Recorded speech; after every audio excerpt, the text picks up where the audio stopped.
Welcome all of you to my video. In this video we are going to see chapter 4 geometry, exercise 4.4 second sum. Triangle LMN is a right angle triangle with the angle L is equal to 90 degree. A circle is inscribed in it. The lengths of the sides containing the right angle are 6 cm and 8 cm. Find the radius of the circle. So என்ன கேட்டிருக்காங்கன்னா ஒரு right angle triangle, இந்த மாதிரி ஒரு right angle triangle இருக்குது. Right angle ட்ரையாங்கிளில் L என்பது 90 degree. So இது நீ எல்னு வச்சுக்கோங்க. ஆங்கிள் எல் 90 டிகிரி, இதுதான் 90 டிகிரி. ஸோ அப்போது நம்மளுக்கு இது எம்னு வச்சுக்கலாம், இது வந்து என்னன்னு வச்சுக்கலாம். அப்போது சர்க்கிள் இஸ் இன்ஸ்கிரைப்ட், இதுக்கு உள்ள ஒரு சர்க்கிள் வரைஞ்சிருக்காங்க.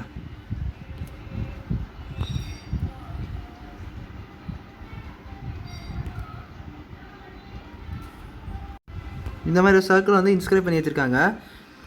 இதான் சர்க்கிள் இன்ஸ்கிரைப் உள்ளே இருக்குன்னு அர்த்தம். Lens of the sides container right angle. So right angle இருக்கக்கூடிய இந்த ஆங்கிள்ஸ் சைட்ஸ் தான் கொடுத்துட்டாங்க. ஒன்று 6 சென்டிமீட்டர்னா ஒன்று 8 சென்டிமீட்டர் கொடுத்துருக்காங்க. ஸோ திஸ் 6 சென்டிமீட்டர்னா இது 8 சென்டிமீட்டர் வச்சுக்கலாம். இது எதை வச்சாலும் ஒன்றும் இல்லை. ஸோ இப்போ அடுத்தது find the radius of the circle. ரேடியஸ்ன்னு சொல்லாமல் என்னது, சர்க்கிளோட ரேடியஸ். ஸோ இது ஒரு நடு பாயிண்ட் ஓன்னு வச்சுக்கலாம். நடு பாயிண்ட் மிட் பாயிண்ட், அது சர்க்கிளோடைய சென்டர். உங்களுக்கு ஒரு சர்க்கிளில் இப்படி போட்டாலுமே சேம்லேருந்து கொண்ட ரேடியஸ் தான் இருக்கும். Is I'm right? அது இப்போ உங்களுக்கு ஒரு சர்க்கிளில் எங்கே தான் ரேடியஸ் போட்டாலும், ஃபார் எக்ஸாம்பிள் இந்த சர்க்கிளோட ரேடியஸ் வந்து 5ன்னு வச்சுக்கிங்களா. அப்போ அந்த ஓல்ட் சென்டிமீட்டரில் எங்கே இந்த மாதிரி கோடு போட்டாலுமே என்ன தான் இருக்கும், அந்த ரேடியஸோட வேல்யூ 5 சென்டிமீட்டர் தான். சர்க்கிள் இது இங்கே சர்க்கிள் வந்து விரிஞ்சால் மட்டும்தான், அதாவது இப்படி ஒரு சர்க்கிள் வந்து இப்படி வந்தால் மட்டும்தான் ரேடியஸ் சேஞ்ச் ஆகும். இல்லை இப்படி இருக்க சர்க்கிள் இப்படி இருந்தால் தான் சேஞ்ச் ஆகும். இப்படி இருக்கும்போது இப்படி எந்த ரேடியஸ் சேம் இப்படி எடுத்தாலுமே என்றைக்குமே அது சேம் தான். ஸோ அது சேஞ்ச் ஆகாது. ஸோ இதெல்லாம் அண்டர்ஸ்டாண்ட் பண்ணிக்கோங்க. இங்கே ஒரு இடத்துல நம்ம யூஸ் ஆகுது. அது எங்கன்னா இப்போ பாருங்களேன், இப்போ உங்களுக்கு இந்த இடத்துல நான் பாயிண்ட் வச்சுக்கிறேன், இந்த மாதிரி ஒரு ரேடியஸ், தென் இங்கே ஒரு ரேடியஸ். ஏன்னா இது 2 ரேடியஸும் சேம் தான். ஸோ இதுவுமே ஒரு ரேடியஸ். இந்த 3 டேஞ்சன்ட்டையும் தொடைய மாதிரி. இந்த 3 டேஞ்சன்ட்னா என்னது, நம்ம சர்க்கிள் இன்ஸ்கிரைப் பண்ணி பார்த்தீங்கன்னா இதுதான் ஒரு டேஞ்சன்ட் மாதிரி தொடுது. டேஞ்சன்ட் உங்களுக்கு என்ன தெரியும், இந்த மாதிரி சர்க்கிளில் வந்து ஒரு லைன் தொட்டாலே that is a tangent. So ஒரு வரைக்கும் ட்ரையாங்கிளுக்கு எதுவும் ஒரு லைன் தான். ஸோ அது என்ன பண்ணுறதா, இதை தொடுது. நம்ம 6 சென்டிமீட்டர், அது வந்து இப்போ இந்த லைன் என்பது நம்மளுடைய சர்க்கிளோடைய எட்ஜை தொடுது. அதனால் இது ஒரு டேஞ்சன்ட், இதில் எந்த மாற்றமும் கிடையாது. ஸோ அதனால் இந்த மாதிரி நம்ம ஜாயின் பண்ணிக்கோம். இந்த 3மே நம்மளுக்கு R தான், அதில் எந்த சேஞ்சஸும் கிடையாது. இது வந்து O சென்டர் ஆஸ் யூஸ்வல், அது நார்மல் தான். இப்போ அடுத்தது உங்களுக்கு இப்போ இதை வச்சு நம்ம இப்போ என்ன கண்டுபிடிக்கிறோம்னா, இதோடைய வேல்யூ கண்டுபிடிச்சி இந்த ட்ரையாங்கிளோடைய இதை வச்சு நம்ம ரேடியஸ் கண்டுபிடிக்கிறோம். இந்த ட்ரையாங்கிளோடைய பித்தாகரஸ் தியரம் பார்த்திங்கன்னா இந்த இதனுடைய வேல்யூ கண்டுபிடிக்கிறோம். இது கண்டுபிடிச்சிட்டு பித்தாகரஸ் தியரம் யூஸ் பண்ணி நம்ம அந்த ரேடியஸஸ் எல்லாம் கண்டுபிடிக்கிறோம். ஸோ அது எப்படின்னு பாருங்கள். நான் நம்மளுக்கு வந்து இதுக்கு முன்னாடி ஒரு எக்ஸாம்பிளில் பார்த்துருப்போம். ஒரு சர்க்கிளில் ஒரு ட்ரையாங்கிள் இன்ஸ்கிரைப் பண்ணியிருந்து அது வர தான் சர்க்கம்ஸ்கிரைபிங்னு சொல்லிட்டு இருந்திருக்கு ஒரு வார்த்தை. அந்த எக்ஸாம்பிள் பார்த்தீங்கன்னா நான் அதில் சொல்லியிருப்பேன், இந்த மாதிரி ஒரு சர்க்கிள் டச் ஆகுதுன்னா லைட் கேரி. ஸோ இப்படி ஒரு சர்க்கிள், இப்படி ஒரு ட்ரையாங்கிள் இருக்குதுன்னு வச்சுக்கிங்களா. இந்த மாதிரி ஒன்று இருக்குது. அப்போது இதனுடைய லென்த்தும் சேம்னு சொல்லியிருப்பேன், இதோடைய லென்த்து சேம்னு சொல்லியிருப்பேன், இதோடைய லென்த்து சேம்னு சொல்லியிருப்பேன். இந்த சர்க்கிளுக்கு ஒரு சைடில் இருக்கக்கூடிய 2 ட்ரையாங்கிள் மாதிரி இருக்கும், இந்த மாதிரி இருக்கும். கிட்டத்தட்ட இந்த மாதிரி இருக்கக்கூடியது நான் என்ன சொல்லியிருப்பேன்னா சேம்னு சொல்லியிருப்பேன். ஸோ அது சேம் தான். பட் இந்த இடத்துல சேமாக இருக்காது, இந்த 2 சைடும் சேமாக இருக்கும். அப்போ தான் அது இன்ஸ்கிரைப் ஆகி ஒரு சர்க்கிள் வரும். ஸோ இதே தான் இங்கேயும் ஃபாலோ ஆகும். அதாவது இது ரைட் ஆங்கிள் ட்ரையாங்கிள், என்ன ட்ரையாங்கிள், எந்த ட்ரையாங்கிளாக இருந்தாலும் பிரச்சனை இல்லை. இப்போ பார்த்தீங்களா, இந்த சைடெலாம் உங்களுக்கு ஒரே மாதிரி தான் இருக்க போகுது. This all sides are must be same to together. அப்போ இந்த சைடுக்கும் நீங்கள் ரிலேஷன் எடுத்துக்கலாம். அதில் இந்த சைடுக்கும் இதுக்கும் நீங்கள் ரிலேஷன் எடுத்துக்கலாம். அதுபோல் இதுக்கும் கூட நீங்கள் ரிலேஷன் எடுத்துக்கலாம். இப்போ எனக்கு இதனுடைய வேல்யூ தான் வரணும். ஸோ அதனால் எதை எடுக்க போகிறேன்னா இந்த இதுவும்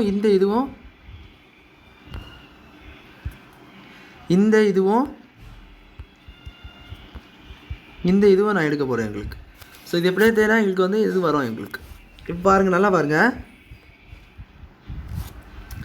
இப்போ நம்மளுக்கு இதனுடைய வேல்யூ என்னது, NL. அதாவது இப்போ இந்த பாயிண்ட்டை நீங்கள் வந்து நேம் பண்ணிக்கலாம். நம்ம இந்த பாயிண்ட்டை இது வந்து Pன்னு வச்சுக்கலாம், இது Qன்னு வச்சுக்கலாம், தென் இது Rன்னு வச்சுக்கலாம். அப்படி வச்சுக்கிட்டேன்னா இதை வந்து நம்மளுக்கு வந்து லைன் கான்செப்ட் படி பிரிச்சுக்கலாம். இப்போ ஒரு லைனில் உங்களுக்கு இந்த மாதிரி இடத்துல இருக்குது. இப்போ இந்த இடத்துல பின்னு ஒரு பாயிண்ட், இது ஓஏன்னு இருக்கட்டுமா. அப்போ இது ப்ளஸ் இது தானே உங்களுக்கு இது ஓஏ வரும். அதாவது OA is equal to OB plus BA. OB plus பிஏன்னு சொல்லிட்டு வரும். அப்படி ஆட் பண்ணால் தானே உங்களுக்கு இது வரும். அதே போல் நம்ம இங்கே என்ன பண்ண போகிறோம்னா அதே போல் தான் இங்கேயும் பண்ண போகிறோம். இந்த என்பியை வச்சு நம்ம வந்து என்ஆர் ஈக்குவல் பண்ணிக்கலாம். அப்போது NR is equal to NB is equal to NB value என்ன பண்ணணும், என்எல்லேருந்து பிஎல்லோடைய வேல்யூ சப்ஸ்டிட்யூட் பண்ணணும். இது புரிஞ்சுது அந்த ஸ்டெப் உங்களுக்கு. அதாவது இது அதில் சொல்லிட்டேன் சர்க்கம்ஸ்கிரைபிங் சர்க்கிள். அதாவது ஒரு ட்ரையாங்கிளில் ஒரு எப்படி இருக்குதுன்னா இந்த மாதிரி இருக்குது. அதாவது இந்த மாதிரி இருக்குதுன்னு வச்சுக்கலாம்.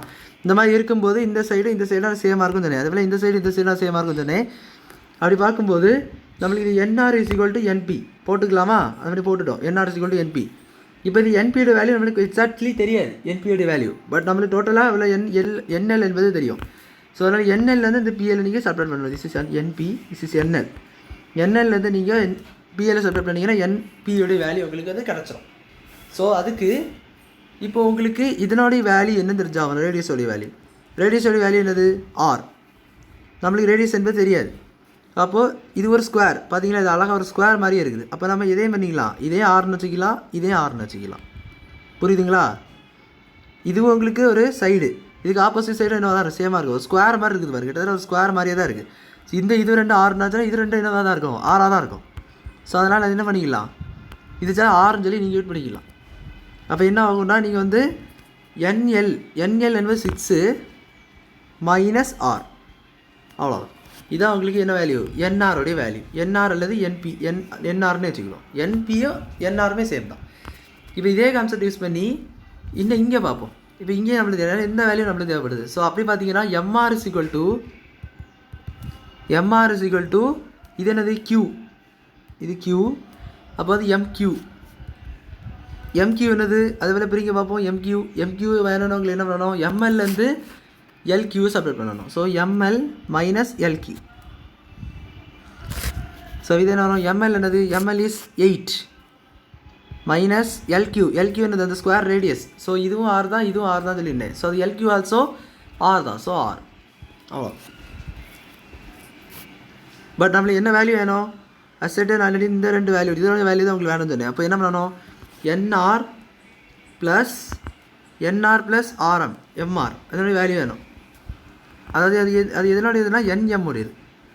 ஏன்னா நான் ஃபஸ்ட்டு என்ன சொல்லியிருந்தேன்னா இந்த ட்ரையாங்கிளோட ஃபுல் ஏரியா கண்டுபிடிச்சி நம்ம ரேடியஸை கண்டுபிடிக்கலாம்னு சொல்லியிருந்தேன். இந்த ட்ரையாங்கிளோடைய பித்தாகரஸ் தியரம் ஒன்று இருக்குது. அந்த பித்தாகரஸ் தியரத்தை யூஸ் பண்ணி நம்ம என்ன பண்ணிக்கலாம்னா இதை கண்டுபிடிச்சிக்கலாம். யூஸிங் அந்த பித்தாகரஸ் தியரம் யூஸ் பண்ணி நம்ம ரேடியஸ் என்னன்னு சொல்லி கண்டுபிடிச்சிக்கலாம். ஸோ அதுக்காக இப்போ எனக்கு என்எல்லோடைய வேல்யூ எல்எம்என்னோடைய வேல்யூவும் தெரியும். ஆனால் எனக்கு வந்து என்எம்மோடைய வேல்யூ தெரியாது. அதுக்காக தான் நம்ம இப்போ இது வரைக்கும் இதை நம்ம பண்ணிகிட்டு இருந்தோம். இது வந்து உங்களுக்கு எம்ஆர்னு வச்சுக்கோங்களா. இந்த என்ஆர் ப்ளஸ் எம்ஆர் ஆட் பண்ண என்ன தான் கிடைக்கும், என்எம்மோடைய total value. You can add that. அப்போ என்ன வரும்னா என்எம் இஸ் ஈக்குவல் டு என்ஆரோடைய வேல்யூ என்னது 6 மைனஸ் ஆர் ப்ளஸ் எம்ஆரோடைய வேல்யூ 8 மைனஸ் ஆர். அப்போ என்ன வரும், NM is equal to 6 + 8 14 minus R minus 2R. அதுதான்.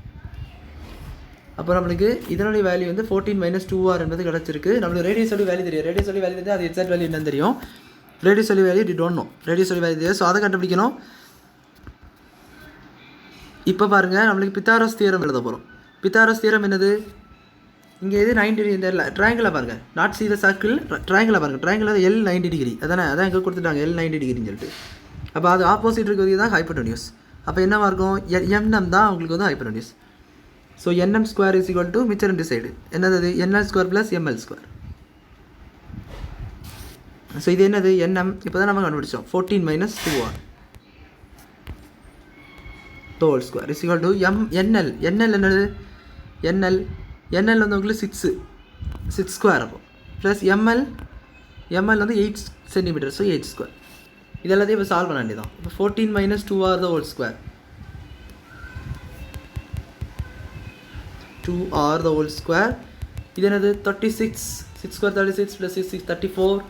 இது அப்போ என்ன ஆகும்னா 14 minus 2R is equal to whole square போட்டுக்கோங்க. 36 plus 64 என்னது 0, 6 + 9 10 100 100 வருது இது ஹோல் ஸ்கொயர் ஸோ அப்போ என்ன அந்த ஸ்கொயர் அந்த பக்கம் போகணும் so 14 - 2r is equal to √100 14 - 2r என்னவா இருக்கும் 10 √100 10 ஸோ அப்போ என்ன ஆகும் இந்த 10 இந்த பக்கம் வந்து இந்த r அந்த பக்கம் போயிருங்க அப்போ என்ன வரும் 14 - 10 is equal to 2r 2r வருதுங்களா இப்போ என்ன பண்ணணும் இதை செப்பரேட் பண்ணணும் 4 is equal to 2r ஆயிரும் r வந்து உங்களுக்கு 4/2 இந்த 2 இந்த பக்கம் கொண்டு வந்துருங்க நான் அதை கொஞ்சம் ஆப்போசிட்டில் எழுதி அதாவது இப்படி இருக்கேன் 2r is equal to 4 எழுதிருக்கேன் இதுதான் உங்களுக்கு r is equal to 4/2 இது கேன்சல் பண்ணிங்கன்னா r உடைய வேல்யூ என்னன்னா 2 ஸோ லாஸ்ட்டில் நீங்கள் என்னன்னா radius of the circle Pythagoras use பண்ணி நம்ம என்ன பண்ணிச்சிட்டோம் ரேடியஸோடைய வேல்யூ கண்டுபிடிச்சிட்டோம் அதுதான் அவங்க கொஸ்டினாக கேட்டிருந்தாங்க ரேடியஸ் என்னன்னு சொல்லிட்டு radius of the circle so அதை நம்ம கண்டுபிடிச்சிட்டோம் ஸோ அவ்வளோதான் அந்த சம் புரிஞ்சிருக்குன்னு நினைக்கிறேன் வீடியோ பிடிச்சிட்டு லைக் பண்ணுங்கள் ஷேர் பண்ணுங்கள் சப்ஸ்கிரைப் பண்ணுங்கள் டவுட்ஸ் இருந்தால் கமெண்ட்ஸ் சொல்லி கேளுங்க தேங்க்யூ